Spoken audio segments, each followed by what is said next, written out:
الدین الخالص. السلام علیکم ورحمۃ اللہ وبرکاتہ. بسم اللہ الرحمن الرحیم. الحمد للہ کفی وسلام علی عباده الذین اصطفى. اما بعد فاعوذ باللہ من الشیطان الرجیم. بسم اللہ الرحمن الرحیم. شہد اللہ انہ لا الہ الا هو والملائکۃ واولو العلم قائما بالقسط. معزز حاضرین مجلس، عقیدہ کی باتیں چل رہی تھیں، اور عقیدہ ایمان کا نام ہے اور اسلام عمل کا نام ہے. اسلام مثلا نماز، روزہ، حج، زکوٰۃ، یہ تمام کام جو ہیں، فرائض اور احکام، یہ اسلام ہے. اور ایمان کیا ہے؟ ایمان عقیدے کا نام ہے، اور عقیدہ ایمان کا نام ہے. ایمان کی جگہ دل ہے، اور ایک مسلمان کے لیے، مسلمان ہونے کے لیے سب سے پہلے ضروری ہے، اور یعنی پہلی شرط یہ ہے کہ وہ ایک اللہ رب العالمین پر ایمان رکھے، اس کی توحید میں، یعنی اس کی ربوبیت میں، اس کی الوہیت میں، اور اس کے اسماء و صفات میں اللہ کو ہر اعتبار سے وہ ایک مانے. اور ایک ماننے کے تقاضے جو تھے، ایک ماننے کی جو قسمیں تھی، وہ میں نے تفصیل سے بیان فرمائی کہ عبادات کی جتنی اقسام ہیں وہ سب اور سب صرف اور صرف ہر اعتبار سے اللہ کے لیے مخصوص ہونی چاہیے، اور اس کے لیے خالص طور پر انجام دینی چاہیے. ایمان کی دوسری قسم فرشتوں پر ایمان، ملائکہ پر ایمان. اور جس طرح اللہ رب العالمین پر ایمان لانا مومن اور مسلمان ہونے کے لیے ضروری ہے، اسی طرح فرشتوں پر بھی ایمان لانا مسلمان ہونے کے لیے لازم ہے. یہ ملائکہ کون ہیں؟ یہ ملائکہ عالم غیب کی، اللہ تبارک و تعالی کی مخلوقات میں سے ایک مخلوق ہیں، جن کا ادراک ہماری دنیاوی آنکھیں نہیں کر سکتی. ہاں، انسانی شکل میں اگر وہ ہمارے سامنے آتے ہیں تو ہم ان کو دیکھ سکتے ہیں، لیکن ان کے بارے میں ہم معلوم نہیں کر سکتے کہ وہ فرشتے ہیں یا انسان ہیں. مثال کے طور پر حدیث جبریل، جو مشہور حدیث ہے، جو صحیحین وغیرہ کے اندر موجود ہے، حضرت جبریل علیہ الصلوۃ والتسلیم آتے ہیں اور اسلام اور ایمان کے بارے میں اللہ کے نبی صلی اللہ علیہ وسلم سے بڑی طویل حدیث ہے، آپ صلی اللہ علیہ وسلم سے مکالمہ ہوتا ہے، گفتگو ہوتی ہے، اور جو طرز تخاطب ہوتا ہے حضرت جبریل علیہ الصلوۃ والتسلیم کا، وہ بھی عجیب و غریب ہوتا ہے. اور جو بیٹھنے کی کیفیت ہوتی ہے نبی علیہ الصلوۃ والتسلیم کے سامنے، وہ بالکل یعنی گھٹنے سے اللہ کے نبی صلی اللہ علیہ وسلم کے گھٹنے سے ملا ہوا ہوتا ہے ان کا، اور اس طرح بیٹھتے ہیں. حضرت عمر رضی اللہ تعالیٰ عنہ فرماتے ہیں کہ سوال بھی کرتے ہیں اور کہتے ہیں صحیح فرمایا، بڑا تعجب ہو رہا تھا. اس کے بعد اللہ کے نبی صلی اللہ علیہ وسلم جبریل علیہ الصلوۃ والتسلیم کی واپسی کے بعد اپنے صحابہ سے فرمایا کہ آپ جانتے ہیں یہ کون تھے؟ جبریل علیہ الصلوۃ والتسلیم کے بارے میں فرمایا کہ یہ حضرت جبریل علیہ الصلوۃ والتسلیم تھے جو تمہیں اسلام اور ایمان اور احسان کا سبق دینے کے لیے آئے تھے. اسلام، ایمان اور احسان کا سبق دینے کے لیے آئے تھے. تو مسلمان ہونے کے لیے سب سے پہلے ضروری ہے کہ اسلام کی مکمل تفصیل معلوم کریں، ایمان کے جو ارکان و شروط ہیں ان کی تفصیل معلوم کریں، اور احسان کیا ہے اس کے بارے میں معلوم کریں. اور تقریباً اس حدیث کو تمام ائمہ محدثین نے اپنی کتابوں میں سر فہرست جگہ دی. اور اس ایک حدیث پر محدثین میں سے بعض نے یعنی اس ایک حدیث کی شرح پر مکمل ایک کتاب لکھی ہے. مختلف محدثین نے، مختلف ائمہ کرام نے. اتنی جامع حدیث ہے حضرت جبریل علیہ الصلوۃ والتسلیم اور اللہ کے نبی صلی اللہ علیہ وسلم کے جو اسلام اور ایمان اور احسان سے متعلق گفتگو ہے. تو ایمان یہ عقیدے کا نام ہے، اور عقیدہ کا مقام یہ دل ہے. اور اس کی پہلی قسم یہ ہے کہ ہم اللہ پر ایمان رکھیں، اس کی ربوبیت، اس کی الوہیت اور اس کے اسماء و صفات میں اللہ کو ایک مانیں. اس کی دوسری قسم یہ کہ ہم ملائکہ پر ایمان رکھیں. ملائکہ، یہ میں نے بتایا، یہ عالم غیب کی مخلوقات میں سے مخلوق ہیں، اور یہ اللہ رب العالمین کے عزیز ترین، معزز و مقرب اور مشرف بندوں میں سے ہیں.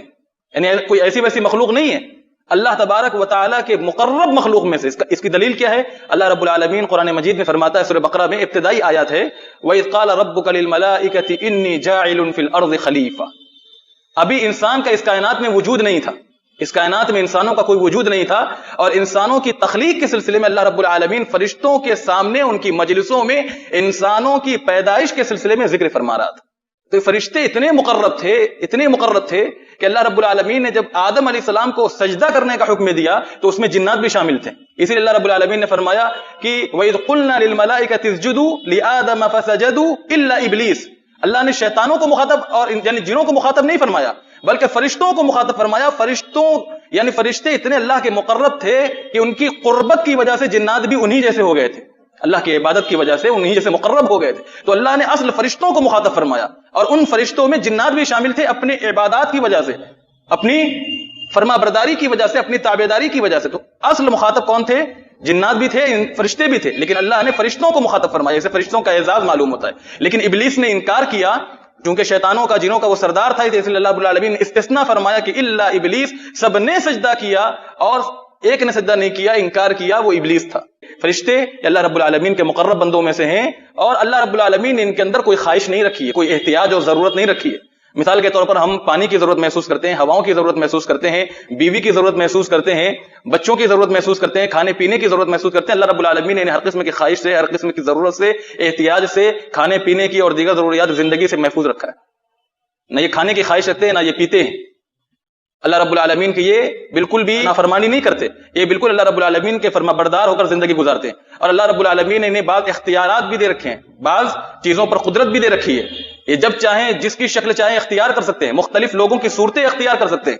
حدیث کے اندر آتا ہے صحابی تھے دحیہ، اللہ کے نبی صلی اللہ علیہ وسلم کے پاس جب یہ فرشتے جب آتے تو اکثر و بیشتر حضرت دحیہ کی شکل میں آیا کرتے تھے۔ صحابہ کرام کو شبہ ہوتا شاید یہ صحابی رسول ہیں، لیکن وہ کون ہوتے تھے؟ وہ صحابی رسول نہیں ہوتے تھے بلکہ وہ فرشتے ہوتے تھے۔ تو اسی طرح بنی اسرائیل کے اس میں ہے کہ 3 لوگ تھے، جو ایک گنجا تھا اور ایک اسی طرح 2-3 قسم کے لوگ تھے، برس کے مریض تھے، ان کے پاس پہنچا ایک نابینا تھا، تو اس کے پاس جو فرشتہ آیا تھا وہ بھی انسانی شکل میں آیا تھا۔ حضرت ابراہیم علیہ الصلوۃ والتسلیم کے پاس جو ان کو بشارت سنانے آیا اولاد کی، اور قوم لوط پر اللہ کے عذاب کی وعید سنانے آیا، وہ بھی فرشتہ تھا لیکن انسانی شکل میں آیا، اور اتنی خوبصورت شکل اس نے اختیار کر رکھی تھی کہ قوم لوط فتنے میں پڑ گئی۔ قوم لوط ویسے ہی ایک بالکل ممسوخ الفطرت ایک قوم تھی، اس کی فطرت ہی مسخ ہو گئی تھی، دلوں پر مہر لگ چکی تھی، یہ ایسے کارنامے اور ایسے رویے انہوں نے اختیار کر رکھے تھے، اللہ کا عذاب ان پر برسا۔ تو یہ قوم لوط جیسی قوم ان کی شکل دیکھ کر اپنے آپ پر قابو نہیں پا سکی۔ حضرت ابراہیم علیہ الصلوۃ والتسلیم کے پاس جو فرشتے آئے تھے تو وہ بھی جو ہے بچڑے کی شکل میں تھے، لوط علیہ السلام کے پاس جو آئے تھے وہ بھی انسانی شکل میں تھے یہ فرشتے۔ تو یہ اللہ رب العالمین نے قدرت دے رکھی ہے، مختلف لوگوں کی صورتیں یہ اختیار کر سکتے ہیں۔ یہ فرشتوں کو اللہ رب العالمین نے اختیار دیا ہے، یہ قدرت دے رکھی ہے۔ اور اللہ رب العالمین نے نور سے پیدا کیا ہے، مٹی سے پیدا نہیں کیا۔ ایک بہت ہی اہم بحث ہے، اس بحث پر ائمہ محدثین نے زیادہ بولنے اور زیادہ سننے سنانے اور مباحثہ کرنے سے منع فرمایا ہے کہ فرشتوں اور انسانوں میں سے، اور دوسری بات فرشتوں اور انبیاء میں سے کون افضل ہے۔ لیکن اللہ رب العالمین نے آدم علیہ الصلوۃ والتسلیم کو پیدا فرمایا اور ساتھ ہی ان کو فرشتوں کو حکم دیا کہ آدم کو سجدہ کریں، اس لیے ائمہ کرام اور محدثین نے یہ دلیل اخذ کی ہے، استدلال کیا ہے کہ بہرحال انسان یا اشرف المخلوقات ہیں، اور قرآن کریم کے مختلف آیات کریمہ اس باب میں موجود ہیں بطور استشہاد، جو محدثین اور ائمہ نے نقل کی عقیدے کی کتابوں میں۔ سب سے پہلی ایک آیت ہے، اللہ رب العالمین نے بیان فرمایا وَلَقَدْ كَرَّمْنَا بَنِي آدَمَ وَحَمَلْنَاهُمْ فِي الْبَرِّ وَالْبَحْرِ وَرَزَقْنَاهُمْ مِنَ الطَّيِّبَاتِ وَفَضَّلْنَاهُمْ عَلَى كَثِيرٍ مِّمَّنْ خَلَقْنَا تَفْضِيلًا۔ امام ابن کثیر رحمہ اللہ اس آیت کریمہ کی تفسیر میں فرماتے ہیں کہ ائمہ محدثین نے اس آیت سے استشہاد نقل کیا ہے کہ انسان تمام مخلوقات میں بالعموم اشرف ہیں، افضل ہیں، ان سے زیادہ اشرف، ان سے زیادہ افضل اللہ نے کوئی مخلوق نہیں بنائی۔ اور فرشتوں کے تعلق سے ایک بات یہ بھی معلوم ہونی چاہیے کہ فرشتے یہ اللہ رب العالمین کے حکم کے تابعدار ہیں۔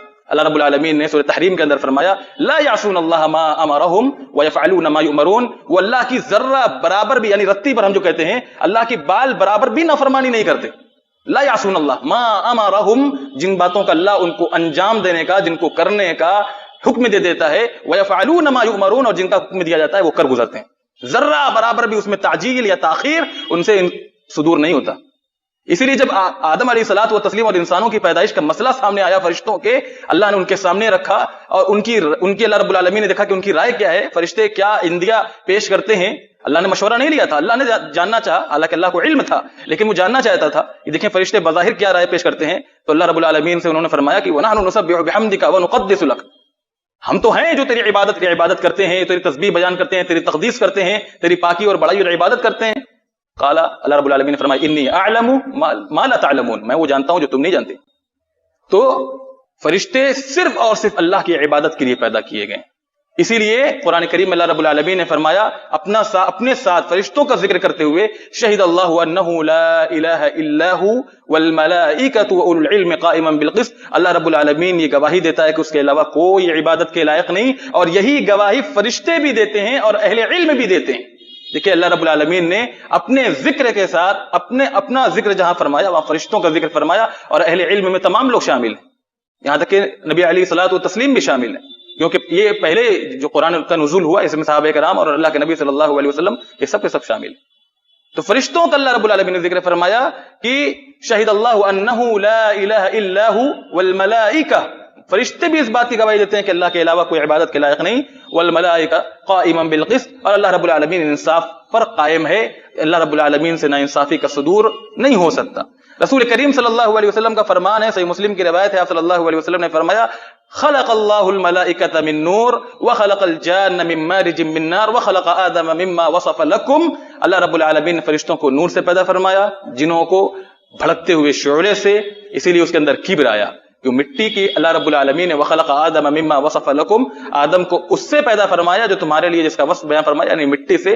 مٹی کے مقدر میں اللہ نے پستی رکھی، آپ اسے اوپر اچھالیں گے وہ نیچے کو جائے گی، لیکن آنکھ آپ اسے نیچے جلائیں گے اس کی مقدر میں اللہ نے علو رکھا ہے. تو اس نے استکبار، علو اور کبر اختیار کیا، اور اللہ کو یہ پسند نہیں ہے. اللہ کہتا ہے الکبر ردائی، کبر میری چادر ہے. لیکن شیطان نے اللہ کی صفت کو اخذ کرنا چاہا، اللہ رب العالمین کی غیرت نے گوارا نہیں کیا، اور اللہ رب العالمین نے ہمیشہ کے لیے اسے راندہ درگاہ کر دیا. اور ہر موقع پر مسلمانوں کو اس بات کی تعلیم دی ہے کہ وہ شیطان مردود سے اللہ کی پناہ مانگے. اعوذ باللہ من الشیطان الرجیم. قرآن کریم کی تلاوت کے وقت اور نماز کے ابتدا میں ہر جگہ شیطان مردود سے پناہ مانگنے اور اس کے شر سے پناہ مانگنے کی تلقین اور دعا کرنے کی تاکید کی گئی ہے. اللہ رب العالمین سے دعا الہ العالمین ہم تمام مسلمانوں کو عقیدے کے اہم مسائل کو سمجھنے اور اسے اپنے دلوں میں راسخ کرنے کی توفیق عطا فرما. وآخر دعوانا الحمدللہ رب العالمین والسلام علیکم ورحمۃ اللہ وبرکاتہ.